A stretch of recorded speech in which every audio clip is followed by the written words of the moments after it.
नमस्कार, economy today में आप सभी का स्वागत। मैं हूं मुकुल शर्मा। कारोबार जगत की तमाम खबरों से आपको रूबरू कराएंगे, साथ ही बताएंगे आज क्या कुछ खास रहेगा कारोबार जगत में। लेकिन सबसे पहले नजर डालते हैं आज की टॉप लाइंस पर। भारतीय रिजर्व बैंक के 90वें स्थापना दिवस पर आज मुंबई में विशेष समारोह। मुख्य अतिथि के रूप में प्रधानमंत्री नरेंद्र मोदी RBI at 90 के उद्घाटन समारोह में होंगे शामिल। नए वित्त वर्ष की शुरुआत के साथ ही कई नए नियम आज से होंगे लागू। इंश्योरेंस, क्रेडिट कार्ड से लेकर पेंशन स्कीम के नियमों में आएगा बदलाव। केंद्रीय प्रत्यक्ष कर और सीमा शुल्क बोर्ड ने केंद्रीय GST अधिकारियों के लिए दिशा निर्देश किए जारी। GST के क्षेत्रीय अधिकारियों को अब किसी भी बड़े औद्योगिक घराने या प्रमुख बहुराष्ट्रीय कंपनी के खिलाफ जांच शुरू करने से पहले लेनी होगी अपने क्षेत्रीय प्रधान मुख्य आयुक्तों की मंजूरी। और नए वित्त वर्ष और सप्ताह के पहले कारोबारी दिन आज बढ़त के साथ खुले भारतीय शेयर बाजार। पिछले सप्ताह कारोबार के आखिरी दिन हरे निशान के साथ बंद हुए थे सेंसेक्स और निफ्टी। तो आज की टॉप लाइन्स आपने जानी, क्या कुछ खास और सबसे महत्वपूर्ण जो नया वित्त वर्ष है उसकी शुरुआत हो रही है आज से। अगर बात की जाए, जी हाँ, खासतौर से 2024 और 25 ये नया वित्तीय वर्ष जो कि आज से अब शुरू हो चुका है। और वहीं अगर हम बात करें कि कैसे 31 मार्च को जो वित्त वर्ष 2023 और 24 खत्म होने के बाद 1 अप्रैल 2024 यानी आज से नए वित्तीय वर्ष की शुरुआत हो चुकी है। नए वित्तीय वर्ष 2024 और 25 की शुरुआत होने के साथ ही देश में बहुत सारे नियमों में भी बदलाव हुआ है। आइए जानते हैं कि आज से कौन कौन से नियमों में बदलाव होने जा रहा है। वित्त वर्ष 2023 और 24 खत्म हो चुका है और आज से नए वित्त वर्ष की शुरुआत के साथ ही कई ऐसे नियम हैं जो बदलने वाले हैं। आइए जानते हैं अप्रैल 2024 से कौन से फाइनेंशियल नियमों में बदलाव हो रहे हैं। 1 अप्रैल 2024 यानी आज से फास्टैग से जुड़े नियमों में बदलाव हो रहा है। अगर आपने 31 मार्च 2024 तक फास्टैग KYC को अपडेट नहीं कराया है तो इस महीने से आपको दिक्कत का सामना करना पड़ सकता है। बिना KYC वाले फास्टैग को बैंक डीएक्टिव कर देगी। इसका मतलब है कि अगर फास्टैग में बैलेंस है तब भी उसके जरिए भुगतान नहीं होगा। NHAI ने फास्टैग KYC को अनिवार्य कर दिया है। पैन कार्ड को आधार से लिंक करने की डेडलाइन भी 31 मार्च 2024 रखी गई थी। अगर पैन को आधार कार्ड से लिंक आपने नहीं किया है तो पैन नंबर रद्द हो जाएगा, यानी कि पैन का इस्तेमाल दस्तावेज के तौर पर नहीं किया जाएगा। 1 अप्रैल के बाद पैन को आधार से लिंक करने के लिए यूजर को 1000 रुपए की पेनल्टी का भुगतान करना होगा। 1 अप्रैल 2024 से EPFO के नियमों में भी बदलाव हुआ है। दरअसल कर्मचारी भविष्य निधि संगठन ने इस महीने से नया नियम लागू किया है। इस नियम के मुताबिक अब नौकरी चेंज करने के बाद PF अकाउंट ऑटो मोड में ट्रांसफर हो जाएगा। इसका मतलब है कि अब अकाउंट ट्रांसफर करने के लिए यूजर को रिक्वेस्ट देने की जरूरत नहीं होगी। इस नियम के लागू होने के बाद यूजर की परेशानी एक हद तक कम हो जाएगी। वहीं जिन यूजर्स के पास SBI क्रेडिट कार्ड है उनको बता दें कि 1 अप्रैल 2024 से क्रेडिट कार्ड के नियमों में भी बदलाव हो गया है। अगर आप SBI क्रेडिट कार्ड के जरिए रेंट पेमेंट करते हैं तो आज से रेंट पेमेंट पर आपको कोई रिवार्ड पॉइंट नहीं दिया जाएगा। कुछ क्रेडिट कार्ड्स पर ये नियम 1 अप्रैल से मान्य हो जाएगा तो वहीं कुछ पर 15 अप्रैल 2024 के बाद से लागू होगा। इंश्योरेंस सेक्टर में भी आज से बड़ा बदलाव होने जा रहा है। IRDAI ने नियमों में बदलाव करते हुए सरेंडर वैल्यू के नियम को बदल दिया है। अब ग्राहक जितनी देर से पॉलिसी को सरेंडर करेंगे उन्हें उतनी ज्यादा सरेंडर वैल्यू मिलेगी। 3 साल के अंदर पॉलिसी सरेंडर करने पर आपको मूल्य से कम सरेंडर वैल्यू मिलेगी। वहीं 4 से 7 साल के अंदर पॉलिसी सरेंडर करने पर सरेंडर वैल्यू पर कुछ बढ़त हो सकती है। अगर टैक्स पेयर ने टैक्स रिजीम का सिलेक्शन नहीं किया है तो 1 अप्रैल 2024 से नई कर व्यवस्था यानी new tax regime default tax regime बन जाएगी, यानी कि करदाता को ऑटोमेटिक तौर पर नई कर व्यवस्था के नियमों के मुताबिक ही टैक्स का भुगतान करना होगा। Bureau report DD news.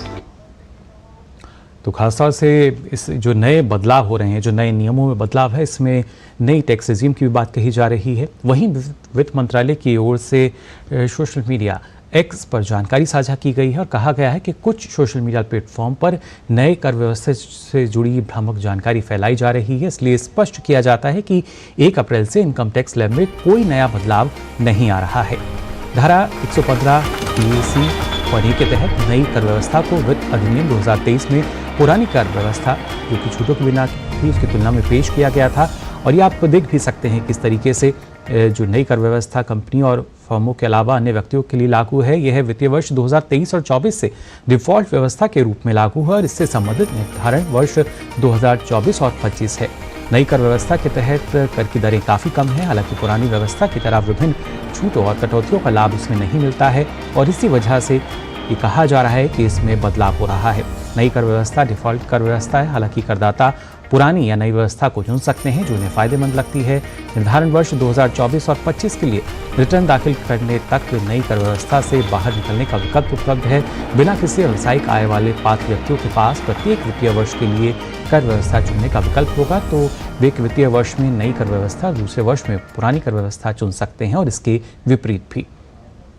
वित्त मंत्रालय द्वारा जो टैक्स लैब है वो साझा किया गया, जिसमें आप देख सकते हैं कि किस तरीके से वर्ष 2023 और 24 का इसमें हवाला दिया गया है और कैसे ये कह दिया गया है, सर की जानकारी जो है वो प्रसारित की गई। और आइए अब बात करेंगे इकोनॉमी टुडे में कारोबार जगत की। सबसे पहले नजर डालते हैं गिफ्ट निफ्टी पर। आज की स्थिति क्या रही है आप देख सकते हैं। 65 अंकों की जो तेजी है वो नजर आ रही है शुरुआती तौर पर, जिसके बाद ये 22,589 पर दर्ज किया गया। इसके साथ ही सेंसेक्स ओपनिंग की बात की जाए तो आप देख सकते हैं 408 अंकों की तेजी और ये 74,059 पर दर्ज हुआ, जो कि अब तक की बड़ी बढ़ोतरी हम देख सकते हैं। निफ्टी 50 की अगर बात की जाए 153 अंकों की बढ़ोतरी, जिसके बाद ये 22,480 दर्ज किया गया। और आइए अब नजर डालेंगे निफ्टी 50 के बाद टॉप गेनर्स कौन कौन से हैं। Hindalco, JSW steel, Bajaj finance, HDFC bank, Apollo hospital, ये आज के टॉप गेनर्स हैं, जहां पे हरे निशान के साथ हम देख सकते हैं जो कारोबार है वो होता नजर आ रहा है, यानी तेजी के साथ और बढ़त के साथ जो बाजार है वो नजर आया है। इसके अलावा टॉप लॉसर्स की अगर बात की जाए, जहां लाल निशान के साथ कारोबार हो रहा है, वो कौन कौन से हैं, तो उनमें आप देख सकते हैं भारतीय Airtel, Maruti, Bajaj finance, HDFC life, ये टॉप 4 आज के टॉप लॉसेस आपने यहाँ जान लिए हैं। अब बात करेंगे ग्लोबल मार्केट को लेकर, वहाँ क्या स्थिति बनी हुई है। सबसे पहले यूएस मार्केट की स्थिति जान लेते हैं। डॉ जोन्स फ्यूचर की बात की जाए तो तेजी नजर आ रही है। S&P 500 में भी हरा निशान नजर आ रहा है, जबकि नेस्डेक में आप देख सकते हैं लाल निशान के साथ कारोबार होता नजर आया। इसके अलावा यूरोपियन मार्केट की बात की जाए तो यहाँ हम लगातार देख रहे हैं हरे निशान के साथ कारोबार हो रहा है। FTSE की बात की जाए, CAC की बात करें या DAX की बात की जाए तो लगातार हरा निशान यहाँ पर नजर आया। इसके अलावा एशियन मार्केट की हम बात करें तो निकाई 225 में आप देख सकते हैं गिरावट नजर आ रही है 604 अंकों की। हालांकि हैंग सेंग और कॉस्पी की अगर बात की जाए तो इसमें बढ़त के साथ कारोबार होता हुआ नजर आया। ये तो बात हुई ग्लोबल मार्केट की। अब बात बताते हैं क्रूड का भाव क्या रहा। आप देख सकते हैं $87.24 प्रति बैरल क्रूड का भाव दर्ज किया गया।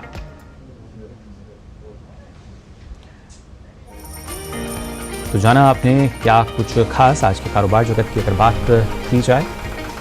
और आइए अब आगे बढ़ेंगे, अब बात करते हैं आज के फोकस की।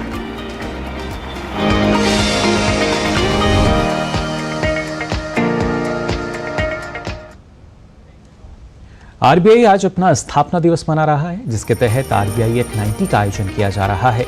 मुंबई में आयोजित होने जा रहे इस आयोजन में प्रधानमंत्री नरेंद्र मोदी भी शामिल होंगे और आरबीआई एट 90 कार्यक्रम को संबोधित करेंगे। इस कार्यक्रम में केंद्रीय वित्त एवं कॉर्पोरेट मामलों की मंत्री निर्मला सीतारमण और वित्त राज्य मंत्री भागवत कृष्ण राव कराड और पंकज चौधरी भी हिस्सा लेंगे। इस मौके पर आरबीआई गवर्नर शक्तिकांत दास भी कार्यक्रम को संबोधित करेंगे। भारतीय रिजर्व बैंक की स्थापना 1 अप्रैल 1935 को हुई थी। वहीं इस अवसर पर रिजर्व बैंक एक स्मारक कार्यक्रम का आयोजन कर रहा है। पीएम मोदी इस दौरान 90 रुपये का सिक्का भी जारी करेंगे। इस मौके पर जारी किए जाने वाले सिक्के को कोलकाता टेक्सटाइल में बनाया गया है। इस 90 रुपये के सिक्के का वजन 40 ग्राम होगा।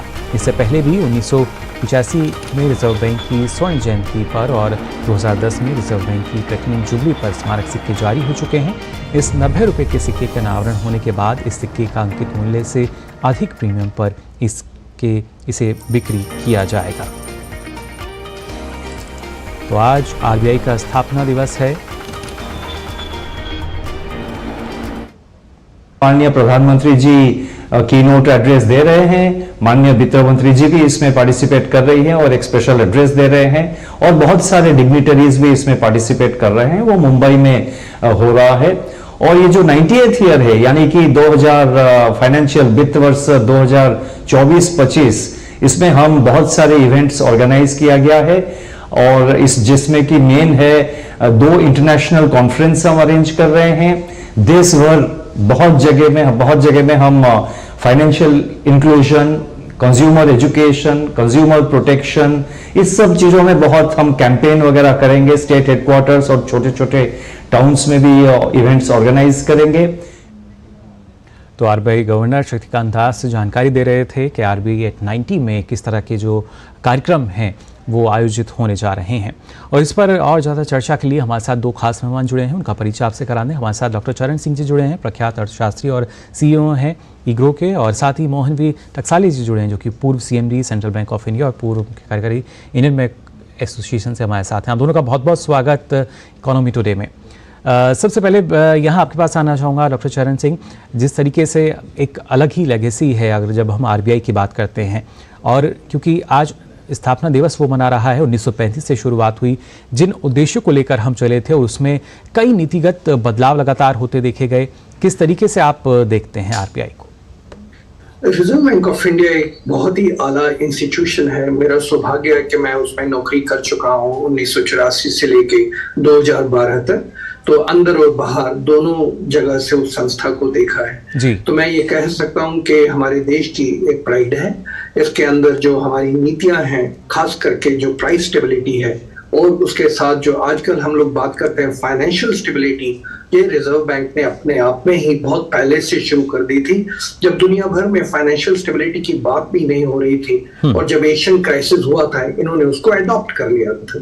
तो रिजर्व बैंक की खासियत ये है, जैसे जैसे परिस्थितियां बदली, जैसे जैसे देश की नीतियां बदल रही थी, इन्होंने वो सारी उनको अडॉप्ट किया और इतने क्षमता से अडॉप्ट किया कि दुनिया भर में एक मिसाल बन गए। आपको हैरानी होगी कि 2009-10 में रिजर्व बैंक ऑफ इंडिया के अफसर फेड रिजर्व में जाके उनको बता रहे थे कि रेगुलेशन कैसे करना और सुपरविजन कैसे करना। रेगुलेशन और सुपरविजन रिजर्व बैंक के 2 अहम रोल हैं। प्राइस स्टेबिलिटी उनका इकोनॉमिक रोल है, इकोनॉमिक एडवाइजरी जो गवर्नमेंट ऑफ इंडिया को स्टेट गवर्नमेंट्स को देते हैं वो उनका दूसरा रोल है। जो fiscal responsibility and budget management act बना था, उसमें भी रिजर्व बैंक ने काफी योगदान दिया था। तो जितने कार्यक्रम एक सेंट्रल बैंक करता है दुनिया भर में, उन सब में अगर आप देखें कि इमर्जिंग कंट्री और डेवलपिंग कंट्री के होने के नाते रिजर्व बैंक ने उसमें एक आला रोल प्ले किया है, जो दुनिया भर के लिए एक एग्जाम्पल बन गया है। तो मैं तो बहुत संतुष्ट में तरीके से रिजर्व बैंक का रोल पिछले 90 साल में देखता हूँ। जी बिल्कुल। साथ ही मोहन जी, आपसे भी आपका जो अनुभव है उसको जानते हुए और समझना चाहेंगे किस तरीके से जो आरबीआई की कार्यशैली रही है, और जैसा अभी चरण सिंह जी बता रहे थे कि जिस तरीके के सुधार की लगातार उम्मीदें की जाती थी वो सुधार होते गए, और उसके बाद पूरे विश्व में हम देखते हैं कि एक अलग मुकाम पर जो भारतीय रिजर्व बैंक है, आरबीआई है, वो नजर आता है आज। सबसे पहले तो मैं भारतीय रिजर्व बैंक को बधाई देना चाहूँगा। आज 90 साल का स्थापना दिवस है, और एक बैंकर के नाते 50 सालों से मैं बैंक इंडस्ट्री में हूँ, और मैं आपको कह सकता हूँ कि जिस तरीके से हम लोग को प्रोटेक्शन मिलता है, जिस तरीके से हम लोग को दिशा मिलती है, वो एक बहुत महत्व रखती है। और रिजर्व बैंक की हमेशा से एक ये प्रैक्टिस रही है कि वो बैंकिंग इंडस्ट्री में जो भी कार्य करना चाहते हैं वो कंसल्टेटिव तरीके से जो है वो आगे बढ़ाती हैं। मैं आपको बता रहा हूँ कि as a executive director Punjab bank, CMD central bank, कितनी मीटिंग्स हम लोगों ने अटेंड की हैं रिजर्व बैंक ऑफ इंडिया में। तो उसके बाद मैं एज आईबीए चीफ एग्जीक्यूटिव, तो जो भी रिजर्व बैंक ऑफ इंडिया नई चीज लाना चाहता है बैंकिंग इंडस्ट्री के फेवर में, वो पहले बैंकिंग इंडस्ट्री को निवेदन करता है कि आप इसको एग्जामिन कीजिए और आप सलाह दीजिए।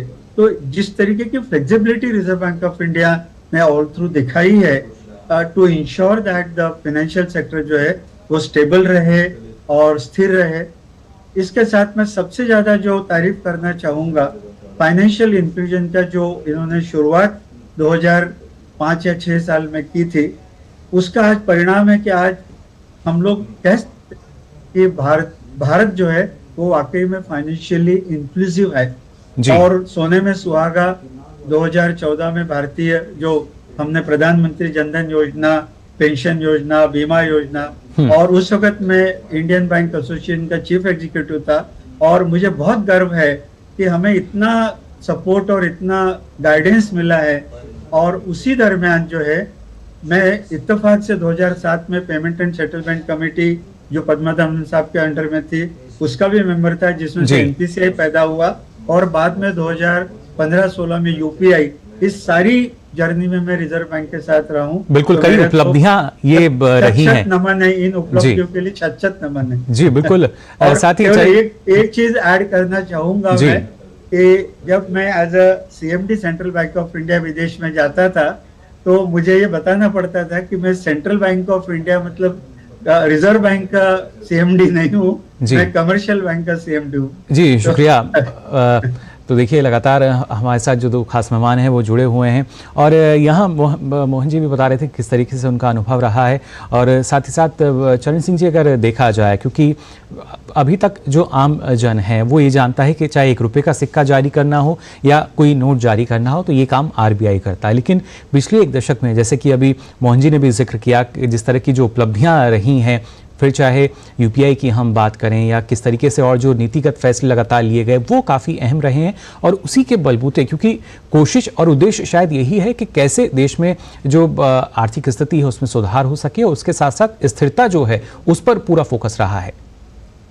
बिल्कुल, इसमें कोई दो राय नहीं है। जिस तरीके देश की गति आगे बढ़ रही है उसमें रिजर्व बैंक का रोल एक ऑक्सीजन की तरह होता है, क्योंकि मनी, पैसा और ये मुद्रास्फीति, ये हर जगह इसकी जरूरत पड़ती है। तो रिजर्व बैंक ने इतना अहम रोल उसमें प्ले किया है कि एक तो इन्फ्लेशन को अंडर कंट्रोल रखा। और आप ठीक कह रहे हैं, पिछले 10 वर्ष में दुनिया में बहुत कुछ हो गया। कोविड हो गया, उसके बाद रशिया यूक्रेन लड़ाई लगी, उसके बाद मिडिल ईस्ट में लड़ाई लगी, पूरे दुनिया में प्राइसेस, इन्फ्लेशन इतना बढ़ गया, पर हमारे देश में उस पर पूरा कंट्रोल रहा है। आपको एक और बात मैं बताना चाहूंगा। देखिए, दुनिया भर में जो रिजर्व बैंक का लोहा है लोग मानते हैं। कैपिटल अकाउंट कन्वर्टिबिलिटी एक बहुत बड़ा मूल नीति थी जो रिजर्व बैंक ऑफ इंडिया में हम लोगों ने उसको टैकल किया था। उसमें सबसे बड़ी बात यह थी, दुनिया भर में कहा जा रहा था कि कैपिटल अकाउंट कन्वर्टिबिलिटी जरूरी है। रिजर्व बैंक ने पोजीशन ली कि जो इमर्जिंग कंट्रीज होती हैं, जो हमारे जैसे देश है, उनमें ये लागू नहीं हो सकता है। आज पूरी दुनिया इस बात को मानती है। जहां पे इन्फ्लेशन पे हम लोगों ने दुनिया को एक एग्जाम्पल सेट करके दिखाया, रेगुलेशन एंड सुपरविजन, अभी आपने मोहन जी से सुना, उसमें भी आप देखिए जहां दुनिया भर में बैंक को लैप्स कर रहे थे, हमारे यहाँ वो नहीं हुआ। हाल ही में आपने देखा होगा सिलिकॉन वैली बैंक का जो हाल हुआ, हमारे यहाँ नहीं हुआ। तो जो कार्य रिजर्व बैंक को सौंपे गए, इन्फ्लेशन हो, फाइनेंशियल स्टेबिलिटी हो या नीति कैपिटल अकाउंट कन्वर्टिबिलिटी जैसी बात हो, उन सब में रिजर्व बैंक ने एक अहम रोल दुनिया भर में प्ले किया, एग्जाम्पल सेट किया। जी बिल्कुल। और खासतौर से मोहन जी, क्योंकि जब हम अलग अलग बैंक्स की जब बात करते हैं, जिस तरीके से बैंक को स्थिरता देने की बात हो या उनको मजबूती प्रदान करने की बात हो, उस दिशा में जिस तरीके से काम किए। और इस बार के हमने देखा भी था जो आरबीआई की तरफ से रिपोर्ट पेश की गई थी बैंकों की हालिया स्थिति को लेकर, उसमें भी किस तरीके से जो बैंक की स्थितियां हैं उसमें सुधार हुआ है। और यही सुधार जो है वो कहीं ना कहीं पूरी दुनिया के सामने अब उभर कर सामने आ रहा है और मजबूती प्रदान कर रहा है। मैं आपको बताना चाहूँगा, अगर आप पीछे जाएं तो हमारी जो 1991 की जो क्राइसिस हुई थी, जिस क्राइसिस में हमें अपना सोना गिरवी रखना पड़ा था जी, उस क्राइसिस से उभर के आज जो है रिजर्व बैंक ऑफ इंडिया के गाइडेंस में जो लिबरलाइजेशन, प्राइवेटाइजेशन और ग्लोबलाइजेशन की तरफ जो विभिन्न जो रिजर्व बैंक के गाइडेंस में इनिशिएटिव लिए गए, उसका फायदा ये हुआ कि जब 2008 में ग्लोबल मेल्टडाउन हुआ तो हमारी इकोनॉमी काफी रेजिलिएंट थी, हमारी बैंकिंग इंडस्ट्री काफी रेजिलिएंट थी जी। नो डाउट इन्हीं वजह से 2012-13 में जो है non performing asset banking industry में काफी बढ़ गए थे, बट उन्हीं को जो है रिजर्व बैंक ऑफ इंडिया की मदद से संभाला गया, आईबीसी कोड लाया गया, रीशेड्यूलिंग के कोड लाए गए और आज पुनः पूरी बैंकिंग इंडस्ट्री जो है बहुत सुदृढ़ स्थिति में आ गई है। इसका हमें गर्व है कि हमें ये गाइडेंस और ये हैंड होल्डिंग रिजर्व बैंक से उपलब्ध है। जी बिल्कुल। और अब चरण सिंह जी, अगर देखा जाए जिस तरीके से आज, क्योंकि आज स्थापना दिवस है, 90वें साल में अब प्रवेश कर रहा है आरबीआई, और हमने देखा गोल्डन जुबली की बात की जाए, प्लेटिनम जुबली की बात की जाए, तो एक लगातार, क्योंकि सरकार के साथ कार्य करना, उसके साथ साथ जो सरकार की और भी कार्यक्रम रहते हैं, ऋण कार्यक्रम हैं, उनका पूरी तरीके से सही कार्यान्वयन करना, ये तमाम जो जिम्मेदारियां आरबीआई की रहती हैं उनको बखूबी निभाया गया। और आने वाले वक्त को अगर देखा जाए तो किस तरह के और बदलाव की हम उम्मीद कर सकते हैं? यूपीआई का जो अभी अभी वर्णन हुआ वो मेरा ख्याल दुनिया भर में हमारा लोहा साबित हो गया है। तो पेमेंट सिस्टम में तो हम लोग आगे चल ही रहे हैं और मुझे लगता है आगे बढ़ते ही रहेंगे।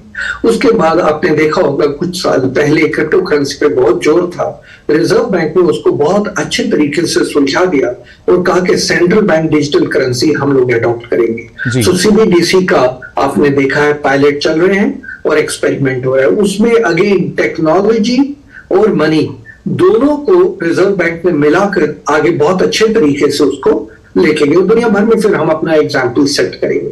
जहां तक रेगुलेशन और सुपरविजन का सवाल है, अभी अभी मोहन जी बता रहे थे कि हम लोगों ने नॉन परफॉर्मिंग एसेट्स को किस तरीके संभाला। इसमें मैं कहना चाहूंगा कि जो पब्लिक सेक्टर बैंक्स हैं जो सीधा निगरानी के नीचे आते हैं रिजर्व बैंक के और सरकार उनका ओनर है, उसमें आप अगर ध्यान से उनके आंकड़े देखेंगे, जो सोशल रिस्पॉन्सिबिलिटी वो बैंक बनाते हैं, इसके बावजूद जो परफॉर्मेंस देते हैं वो प्राइवेट सेक्टर और फॉरेन बैंक से किसी भी तरीके से कम नहीं है। मुझे लगता है कि पब्लिक सेक्टर बैंक ने जो एक स्केलेटल पूरे देश में बिछा रखा है, गांव गांव में बिछा रखा है, वो और मजबूत होने वाला है। उसमें क्या हम लोग जो ब्रिक एंड मोटर ब्रांचेस हैं उसमें नीति कुछ बदलेगी? मुझे लगता है हाँ बदलेगी। बिजनेस कॉरेस्पॉन्डेंट्स जो बहुत सक्सेसफुल रही, जो रिजर्व बैंक ने शुरू किए थे 2003-4 में, उनका रोल भी अहम हो जाएगा। जो डिजिटल पेमेंट का सिस्टम शुरू हुआ, जैम ट्रिनिटी बनी, मुझे लगता है वो भी आगे बढ़ेगी। इंटरनेट बैंकिंग एक जोर से आगे बढ़ेगी। तो जो जिस जगह पर हम अभी खड़े हैं, जहां यहाँ देश की जरूरत टेक्नोलॉजी की रही है, उसमें दुनिया भर में मुझे लग रहा है कि रिजर्व बैंक अपना role regulation, supervision, payment and settlement system, financial inclusion, इसको आगे बढ़ाएगा। और नया जो कदम उठा रहे हैं सीबीडीसी, वो एकदम नया कदम है। दुनिया में सब कुछ उसको ना सिर्फ नए कदम बल्कि नई उपलब्धियां जो हैं वो आरबीआई के साथ जुड़ती जाएंगी। फिलहाल चरण सिंह जी और मोहन जी, आप दोनों का बहुत बहुत शुक्रिया हमारे साथ जुड़ने के लिए। बहुत और आइए अब नजर डालते हैं कारोबार जगत से जुड़ी कुछ और अहम खबरों पर फटाफट अंदाज में। केंद्रीय अप्रत्यक्ष कर और सीमा शुल्क बोर्ड ने केंद्रीय जीएसटी अधिकारियों के लिए दिशा निर्देश जारी किए हैं। जीएसटी के क्षेत्रीय अधिकारियों को अब किसी भी बड़े औद्योगिक घराने या प्रमुख बहुराष्ट्रीय कंपनी के खिलाफ जांच शुरू करने से पहले अपने क्षेत्रीय प्रधान मुख्य आयुक्तों की मंजूरी लेनी होगी। दिशा निर्देशों में कर अधिकारियों के लिए जांच शुरू होने के 1 साल के भीतर जांच पूरी करने की समय सीमा भी तय की गई है। औषधि विभाग ने 923 अनुसूचित दवा फॉर्मुलेशन के लिए संशोधित कीमतों की सालाना सूची जारी की है और 65 फॉर्मुलेशन की खुदरा कीमतों में संशोधन किया है। संशोधित दरें 1 अप्रैल से लागू हो गई हैं। यह संशोधन राष्ट्रीय दवा मूल्य निर्धारण प्राधिकरण द्वारा थोक बिक्री मूल्य सूचकांक में बदलावों के आधार पर national list of essential drugs यानी आवश्यक दवाओं की राष्ट्रीय सूची में शामिल दवाओं की कीमतों में 0.00551% वृद्धि की घोषणा के बाद किया गया।